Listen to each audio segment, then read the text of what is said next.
Welcome back to the Nomiki Show. We have Matt Bruenig here. Matt is, of course, the founder and president of the People's Policy Project. He's also I would say every 4 months, you become a trending topic on Twitter. And I'm like, what now? Come on, guys. It's like, why?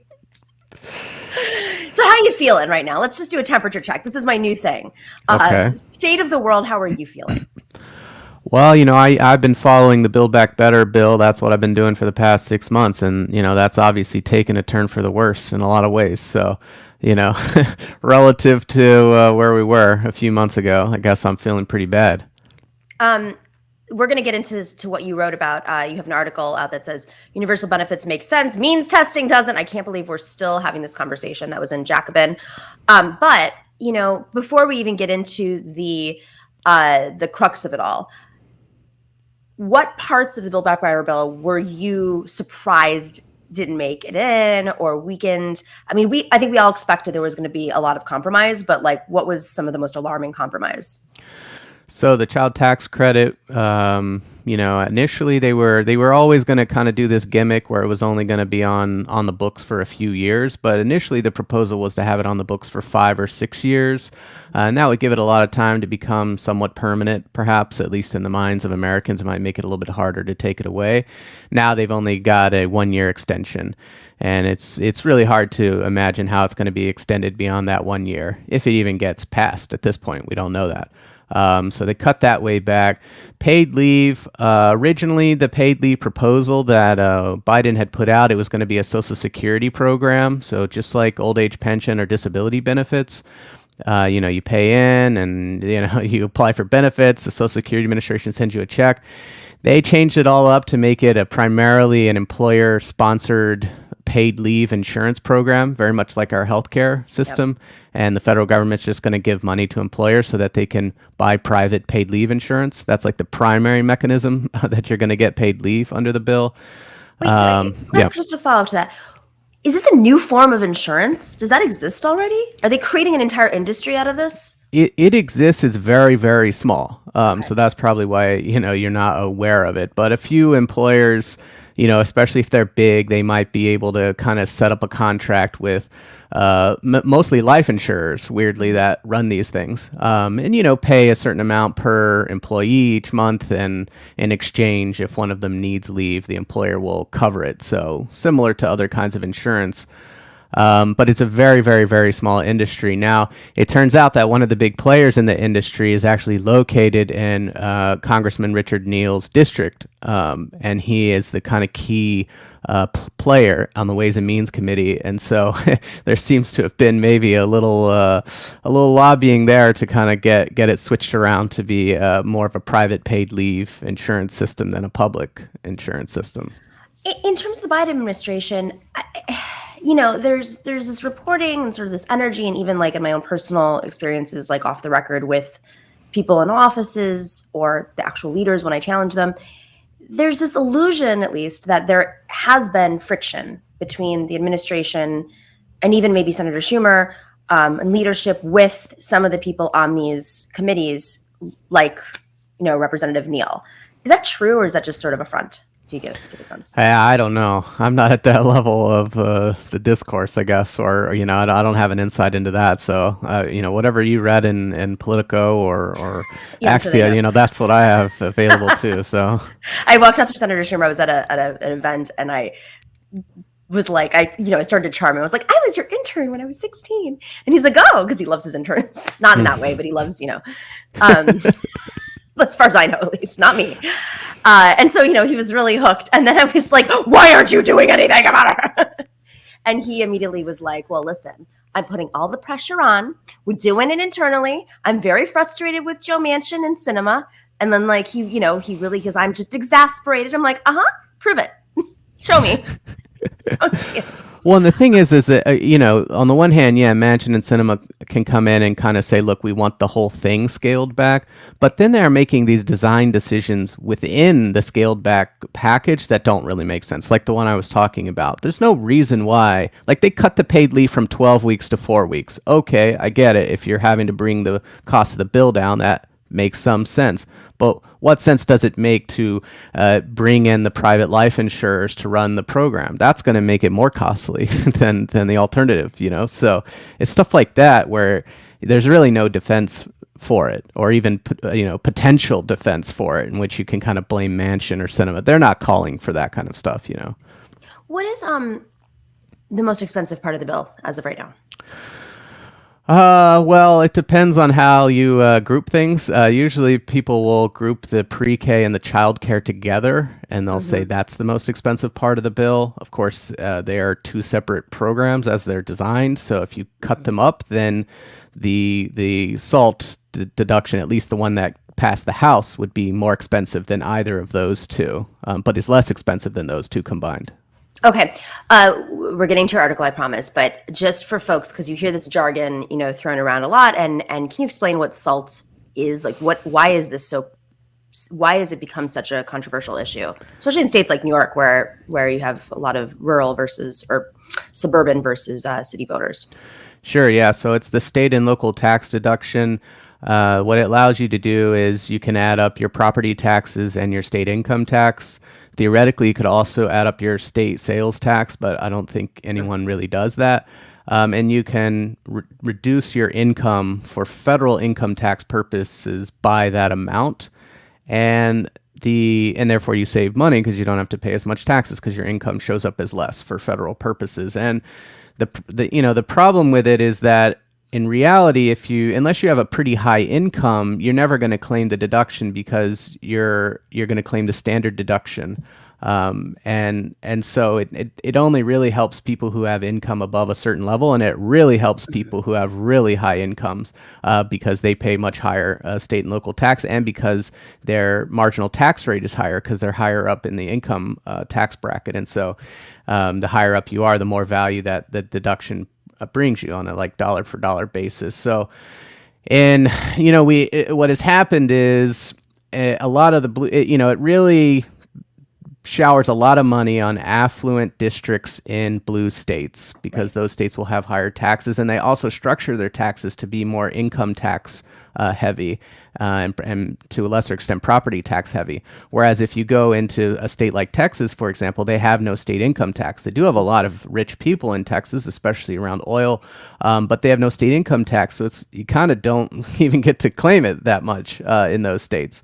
So it became kind of a rich blue state thing, and then that creates this funny wedge issue for Republicans to play around with, because on the one hand, blue state representatives want to help their states just bring more cash into the states, and on the other hand, blue Democrats are supposed to not be wanting to give away tax cuts to the rich. But in this case, those two tensions are at odds, and so it creates an explosive situation.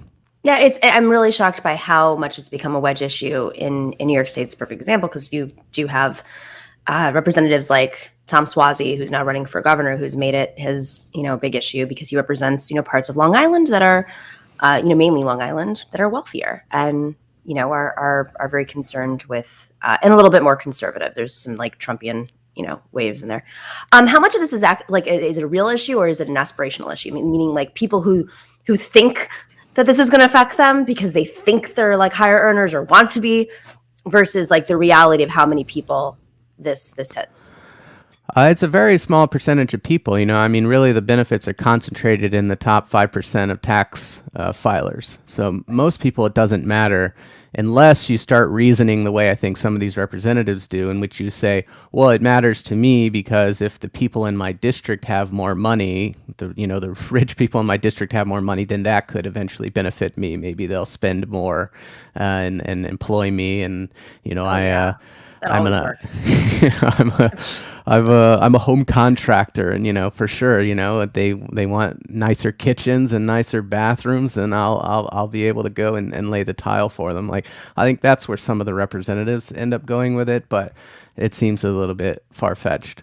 Yeah, I'm pretty sure if you're that rich, saving a few taxes is not going to, if you paying the taxes is not going to cut back on your nice tiles It's Yeah, just yeah. It's not that you would probably actually reduce your consumption. It's just that you right. may save less money, right? Because you kind Exactly. of already max out your consumption at that point, at least for that kind of stuff. Maybe Right. vacations or something like that where you can get very expensive, but kind of just Chocolate chips. consumer goods and durables that you put in your house, you kind of run out of that pretty quickly on how much you could actually spend. Billionaires, hoarders edition. Okay. So let's get to the crux of your article. Means testing. How did this become the one of the major designs of, I mean, I guess like design's not the right word, but strategies of the Democratic Party? Like when did we go down the means testing route? Oh, that's a good question. I mean, um, on some level, means testing, I guess, has always been with us. Technologically, it's only become possible more recently, right? I mean, before you have the income tax, you don't really have a good ability to know what people's incomes even are. And so we don't get that till 1913. So Mm-hmm. means testing before then wouldn't really make a lot of sense. And then even then, for a long time, it was only more affluent people who paid any income tax. Most people weren't even filing taxes. And so, yeah, I mean, I guess it really becomes more plausible starting in like the 50, maybe more like the 60s and 70s, and that's when you get some of the war on poverty programs like SNAP and Medicaid that are more heavily income tested. So when you say Yeah. most people weren't paying income taxes, you mean mainly the wealthy were paying income taxes up until the 60s, 70s? Yeah, I mean, Why I is don't that? know the precise. Well, that's just how it was. The tax codes were written, and Mm-hmm. this is true in a lot of countries. Hmm. Um, you know, at first, you don't need that much income. It's easy. You don't necessarily need that much revenue or don't want that much revenue, so you can raise it off of higher earners. It's also just kind of impractical Mm-hmm. for a lot of people who are working kind of informal jobs and stuff like that to necessarily tally this up. People forget, it's only very recently we have like all these computers and everything's tracked really well. Like it was a kind of an ordeal for a while to administer this kind of stuff. These days it seems easier, though it's often still quite error prone, but it seems easier because, well, you've got all your information. You go on your bank account, you can see everything you made. It's a lot more plausible that you could marshal this information to use these income tests. But I would say, like in general, and I mean, this is true actually across all what they call like Anglo liberal societies, like Canada, UK, the US, and Australia. They all kind of went down the same path when it came to how they created their system of public benefits. Mm-hmm. And they all kind of bought into the notion that targeting the benefits through these income tests, where, if you make above a certain amount, you receive less benefit until you receive no benefit at all. That's sort of like an efficient way to spend money because you spend less money and you target that money to those who are most in need. And so there's a kind of like efficiency logic to it that really seemed to appeal to those countries for whatever reason, but did not end up appealing to continental and northern Europe, which took different paths for the most part. Um, can you define what means testing is? Yeah, so the most common way to means test is with an income test. So means would just typically refer to income or wealth. So you could call it an income test or an asset test. And what they do is they say, hey, okay, we're going to provide a certain benefit to someone, let's say childcare or healthcare or whatever, but only people who have income below a certain level. And so if your income exceeds that level, you might get a diminished benefit, like a partial benefit, or you may get no benefit at all. So and Medicaid is a good example of the no benefit at all. It's kind of difficult to provide someone like sort of partial health Right. care if they exceed it. So you get above a certain threshold and you just lose your health insurance. Right. With child care subsidies, which is the subject of the piece that I wrote, you can kind of phase it out to some degree and say, hey, okay, if you make income over a certain threshold, we're just going to have you pay a certain fee. Mm-hmm. You'll pay $100 a month instead of $0 a month, and then that'll continue until you pay the full unsubsidized amount. So that's two different approaches, but that's the basic idea. Reduce the amount of benefit you receive proportional to the income that you have or the wealth that you have in some cases.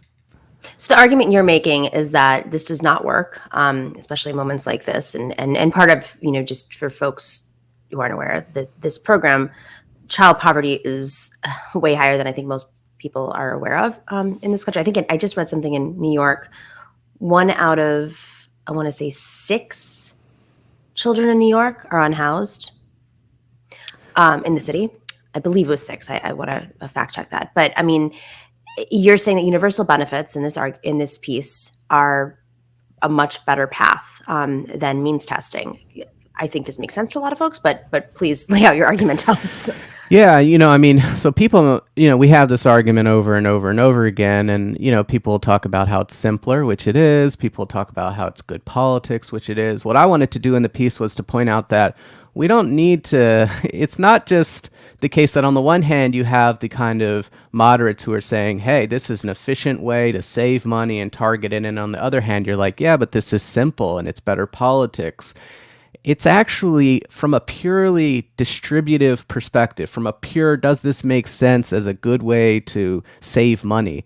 It doesn't even work in that context. And so what I try to point out as I kind of go through an illustration here, and this is part of the Build Back Better bill. I don't use the same numbers in the bill, but that's kind of why I wrote it.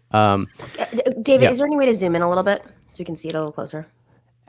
And so so one approach here is to say, hey, we're going to save money on childcare subsidies by not giving them to rich people, right? So rich families will have to pay for their own childcare. You go, oh, that's great. Okay, so how much are we going to save? And so what I do in the piece is I say, let's define rich as $200,000 of income or more. That puts you in the top 10% of the income distribution in the U.S. And let's say we charged all the kids below the age of 3 who live in those households. We made them all, their parents pay the entire unsubsidized price of childcare. And in this case, I put it at $25,000, which is an estimate that is similar to what people think might be the result of the Build Back Better legislation. Okay, you do the math on that, and it's $36 billion a year. So in a sense, by cutting off the rich, you save $36 billion a year because you don't have to cover that. They cover it themselves. And so what I point out in the piece is this is kind of an interesting accounting exercise, like the language we use here. But what you're actually doing is, as part of building revenue for your childcare system, you are imposing a $36 billion bill on rich people with incomes over $200,000. Okay, great. Should they contribute $36 billion to the childcare system? Absolutely. I would say much more than that. But okay, fine. But you're actually only imposing that bill on rich families that currently have children below the age of 3. Wow. And that's only a small fraction of rich people. So that's what this table shows. If you look at all rich families, there's 12.8 million rich families, again defined as income over $200,000. If you only look at rich families below the age of 3, it drops to 1.2 million. So the real question that we're answering when we're saying should we means test it or provide it universal is how are we going to distribute this $36 billion cost across rich families? Are we going to use a tax on all rich families, or are we going to use a user fee, a childcare fee, a daycare fee only on rich families below the age of 3? And so that's what this shows. Here's what this, the difference, how what it actually nets out to. If you impose the $36 billion only on families with kids below the age of 3, it costs those families an average of $31,000 a year, which is like 10% of their income. If you impose that $36 billion across all rich families, including those that don't currently have kids below the age of 3, it costs each of them about $2,700 a year, less than 1% of their income. Exactly. And you're still getting the same amount of money out of the same rich group of people. It's just that you're spreading it out across the whole group, and that comes with all sorts of advantages. And so even from a pure just dollars and cents, what's the most efficient way to do this? The universal benefit funded with the tax instead of a means tested benefit that implicitly uses user fees to fund, it still comes out on top. So, I mean, is there a way even, let's play devil's advocate here. You're in your New York City family, you're making $200,000 a year, you're considered rich nationally, but in New York, by city standards, everything from, there are childcare, there's pre-K, obviously, and well, not obviously, I don't know how many people know that. But, the cost of living is obviously higher in New York and San Francisco and Miami. And so some families might feel like $2,700, or obviously 30,000 is quite a bit for them. Is there a progressive aspect to this? I mean, you can always make it more progressive by taxing more from the rich. And that's something you can't do with the user fee, right? If you're saying, hey, everyone over this income, we're going to charge them they're just going to pay daycare fees. And those daycare fees are 25 grand. Well, then it's 25 grand for someone who makes 200 grand a year. And it's 25 grand for someone who makes $1 million a year, right? Because you're using a fee, which is a flat dollar amount. When you start bringing in the tax code, then you can make it more progressive and use percentages of income, or even escalating percentage of income with the progressive income tax. You can also do that. And the piece I was trying to just be very narrow and say, let's say you don't even do that. Let's say it's, I'm trying to as apples to apples as you can possibly have it. And I'm not smuggling in other kinds of arguments or other kinds of what if I structured the fee a little bit differently. Let's just perfectly equal. Which would you prefer? And like clearly the universal benefit comes out on top, and you raise the same amount of money. You don't save any money by means testing. It's just a different way of bringing the money into the system, whether fees or taxes. Have you gotten any feedback from lawmakers, people in staffers, people in the space? I mean, there are the members that know this, right? There's the more left-wing members who have grown up on this, whether because they read these articles, I mean, you think about AOC or Bowman or Omar, they're all very, very pro-universal benefits. Bernie Sanders is as well. Obviously, they're a small percentage of the Congress. And the problem that you have with this, and I try to kind of drive this home in the piece a little bit, is the way that we do accounting, in the way that we think about government budgets and stuff like that ends up that is like the source of the brain rot that causes people not to get this. Because if you offload it as a user fee, then that counts as less spending. And it's not less spending, it's just you're shifting the spending to the household that then has to pay it with a user fee. It's not less spending. It also shows up as less taxes. But again, it's not really less taxes. It's just you're converting the tax into a fee. Those people still have to pay the same amount of money, except instead of paying it into central government, which then pays it to the childcare provider, they pay it directly to the childcare provider. But like those differences in the way that like what columns they go into in various spreadsheets, I mean, it makes all the difference in the world to certain legislators and really most people who write about politics. They can't get their head around like Mind warp, yeah. These are accounting conventions. They're helpful to a degree, but understand what they really mean and what the actual practical upshot of them are. Could this, continuing on this path of like mind warping lawmakers and reporters, could this happen at the state or local level? Happen what in particular? Free childcare? Yeah. I mean, there's obviously New York City's done a lot of stuff around this. There's earned income tax credits in California and partially New York. Like, could this happen locally? Sure. I mean, especially pre-K and childcare are obvious extensions of K through 12, right? And it could be done by a similar kind of body. Now, the states that have done it have taken somewhat different approaches. But absolutely, I mean, there's no reason why you couldn't basically take the K through 12 service and extend it down, and that's already administered locally. Now, if this bill passes and it becomes like you have to participate in this federal scheme, then it might get a little bit more complicated, and now you have to, operate within the confines of the federal system, at least if you want to get federal funds. And so, I mean, interestingly, like the bill could end up crowding out I don't know, a state or jurisdiction that wanted to do free childcare, because it would be, if they did it, not only would they have to pay for all of it, but now they have to forego federal funds, because the only way you get the federal funds is if you participate in the system. And, it's like with single payer, right? When states want to try to do single payer, and it's like, oh my God, we get so much federal money for Medicaid and Medicare, and like we'd have to replace all of that, yet we're still paying taxes for it. It just, you get enmeshed in that federal system. So that's fascinating. And then even this is set to expire, so it's like, okay, 1 year, 2 years of federal funding on this, but at the end of the day, the long-term benefits of course outweigh all that. Yep. Hello, America. Matt, really, really interesting work. Tell me more about what you're doing. How long have you been over at the People's Policy Project? We started in 2017, so 4 years, a little over 4 years. What are you working on over there? It's all Build Back Better all the time. It has been pretty much the entire year. But the assumption is the assumption that was already going to be over, but that will pass. Right now, it doesn't really make sense to do anything else because it is just completely sucking all the air out of everything. You wouldn't get any attention for anything you did. But once that passes, we're going to be in a pretty dark period, I would assume. Looking at the polls, and it doesn't seem like we have any chance to pass anything else. The midterms are coming, and it doesn't look good for the Democrats. So we're going to shift to municipal and state level proposals, and we got a number of those already in the canister ready to go. We just have to pick a strategic time to publish them. Fantastic.